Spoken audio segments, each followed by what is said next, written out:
The day my world collapsed was a Tuesday, unremarkable in every way until it wasn't. I, Emily Carter, 32 years old, had been married to James for 8 years.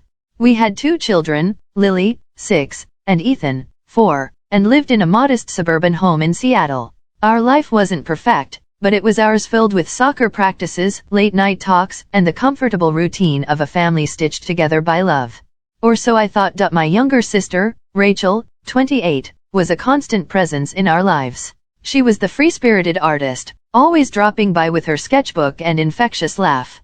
She and James got along well, sharing a love for indie music and quirky coffee shops. I never questioned their bond. After all, Rachel was family. She was my confidant, the one who knew my fears and dreams better than anyone. That Tuesday, I came home early from work, a rare treat after a cancelled meeting. The house was quiet, the kids at school and daycare. I planned to surprise James with lunch, maybe rekindle the spark we'd been too busy to nurture.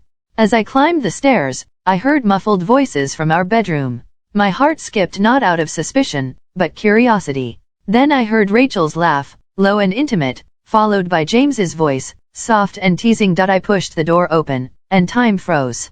There they were, my husband and my sister, tangled in our bed, oblivious to the world. The sight burned into my retina, Rachel's hair spilling over the pillow, James's hand on her waist. They scrambled apart when they saw me, Rachel clutching the sheet, James stammering, "Emily, it's not what it looks like." I stood there, numb, as the words echoed in my head. Not what it looks like. What else could it be? My voice, when it finally emerged, was a stranger's, calm, cold. "Get out. Both of you?" Rachel sobbed. Please, let me explain." But I couldn't look at her. James tried to approach me, but I backed away, my hands shaking. "Don't touch me. Just leave." They dressed in silence, Rachel's tears staining her shirt, James's face pale with guilt. I didn't cry, not then. I watched them leave, Rachel's car peeling out of the driveway, James following in his truck. The house felt hollow, a shell of the life I'd built. I sank to the floor, clutching my knees, and only then did the tears come, hot, wrenching sobs that tore through me like a storm. The next few days were a blur. I called in sick to work, unable to face the world. I picked up the kids from school, plastered on a smile, and lied about Daddy being on a work trip. Lily asked why I was sad, and I said I was just tired. Inside, I was unraveling. I confronted James that night, after the kids were asleep. He admitted to the affair, claiming it started 6 months ago at a concert Rachel invited him to. "It was a mistake, he said, his eyes pleading. "I love you. I'll do anything to fix this." But his words were empty. How could I trust him again?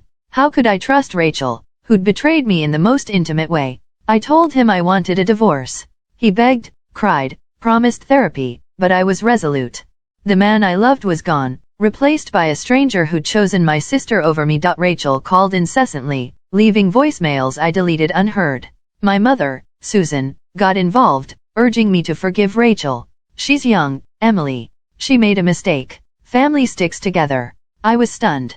My mother, who'd raised us to value loyalty, was defending Rachel's betrayal. My father, Tom, was quieter but echoed her sentiment, saying divorce was too drastic.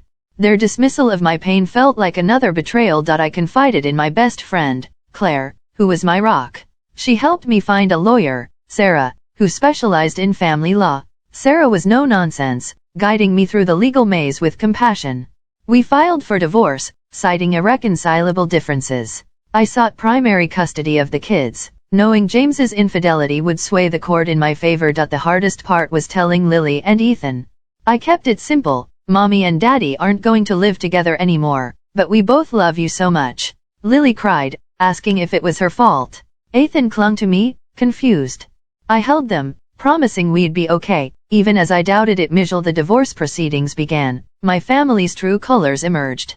Rachel showed up at my house, begging for forgiveness. "I didn't mean to hurt you, she said, her eyes red. "It just happened." I slammed the door in her face, my anger a living thing. How could she trivialize her actions? How could she think sorry would erase the image of her with my husband? My mother's calls grew insistent. She accused me of tearing the family apart, saying I was being selfish. "Rachel's struggling, Emily. She needs you." I laughed bitterly. Rachel needed me? What about my pain, my children's confusion? My father suggested family therapy, but I refused.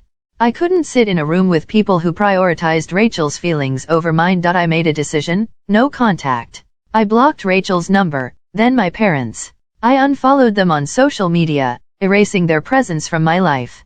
It was painful but necessary. I couldn't heal with their toxicity seeping into my wounds. Claire and my Aunt Linda, who'd always been skeptical of Rachel's charm, supported me. Linda, in particular, was furious, calling Rachel a spoiled brat and my parents enablers. The divorce was finalized 6 months later. I got the house, primary custody, and child support. James moved into an apartment across town, seeing the kids every other weekend. He tried to reconcile, sending flowers and letters, but I ignored them.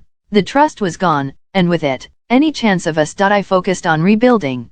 I went back to work as a graphic designer, taking on freelance projects to supplement my income. I enrolled in therapy, where I unpacked the betrayal, my family's dysfunction, and my own insecurities. My therapist, Dr. Patel, helped me see that I wasn't to blame for James and Rachel's choices. I started yoga, finding solace in the rhythm of breath and movement. Slowly, I began to feel like myself again, not the old Emily, but a stronger, wiser version. Chapter 4, A New Beginning. 2 years passed. The kids adjusted to our new normal, thriving despite the upheaval. Lily joined the school choir, her voice a bright spot in my days. Ethan discovered a love for soccer, his energy boundless. I dated sparingly, wary of trusting again, but I was content with my life. Claire introduced me to a book club, where I met new friends who didn't know my past. I laughed more, cried less. Then, one day, I got an email from an unknown address. The subject line read, "I'm sorry." It was from Rachel. She'd created a new account to bypass my block. Against my better judgment, I read it. She apologized profusely, saying she'd been in therapy, grappling with her guilt. She and James had ended things shortly after I found out, and she was now living in Portland, working as a barista. She didn't ask for forgiveness, just hoped I was okay. I deleted the email without responding. Her words stirred old wounds, but I refused to let them derail me. I told Dr. Patel about it, and she encouraged me to write a letter to Rachel when I'd never send, pouring out my anger and pain. I did, and it was cathartic, like lancing a wound. I burned the letter in my backyard, watching the flames consume my hurt. Life moved on. I got a promotion at work, bought a new car, and planned a trip to Hawaii with the kids. I even started seeing someone, Mark, a kind-hearted teacher who made me laugh. He knew my story and didn't push, letting our relationship grow organically. For the first time in years, I felt hopeful. Of events. 5 years after the divorce, on a crisp October morning, my life took an unexpected turn. I was at a coffee shop, working on a design project, when my phone rang. It was an unfamiliar number, but something told me to answer. A woman's voice, hesitant, said, "Emily, this is Abby, Rachel's friend." My stomach dropped. "What do you want?" I asked, bracing myself. "It's Rachel," Abby said. "She's in the hospital. She tried to take her own life last night." The world tilted. I gripped the table, my mind racing. Rachel, my sister, the one I'd banished from my life, was fighting for hers. Abby explained that Rachel had struggled with depression since our fallout. She'd lost her job, her friends, and her sense of self. The guilt of betraying me had consumed her, and she'd spiraled. "She kept saying your name," Abby said, her voice breaking. "She needs you, Emily. I know you don't owe her anything, but, please." I hung up, my hands trembling. I didn't know what to feel: anger, guilt, sorrow, all at once. I called Claire, who listened as I poured out my confusion. "You don't have to go," she said. "But if you don't, will you regret it?" I wrestled with the decision for hours. Part of me wanted to stay away, to protect the life I'd built. But another part, the part that remembered Rachel as my little sister, the one who'd braided my hair and shared my secrets, couldn't ignore her pain. I booked a flight to Portland that night, leaving the kids with Claire. At the hospital, I found Rachel in the ICU, pale and fragile, hooked to machines. Abby was there, a kind-faced woman who thanked me for coming. I sat by Rachel's bed, staring at her closed eyes, and felt a flood of memories, good and bad. When she woke, her first words were, "Is that you?" I nodded, unable to speak. She cried, whispering apologies, saying she'd never forgiven herself. I didn't absolve her, but I listened.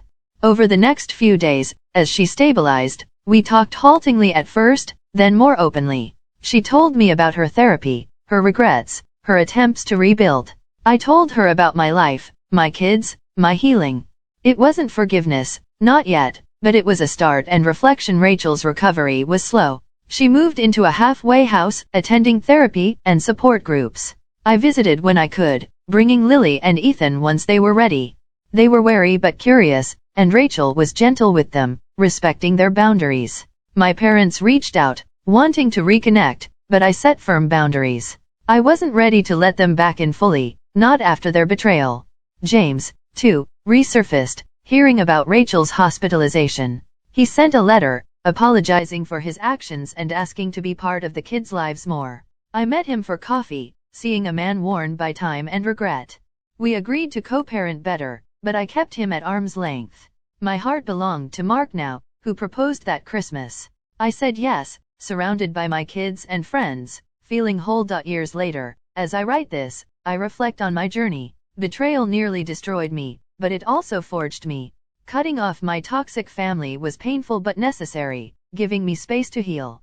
Rachel and I are rebuilding, not as we were, but as something new, two women who've faced their demons and chosen to try again.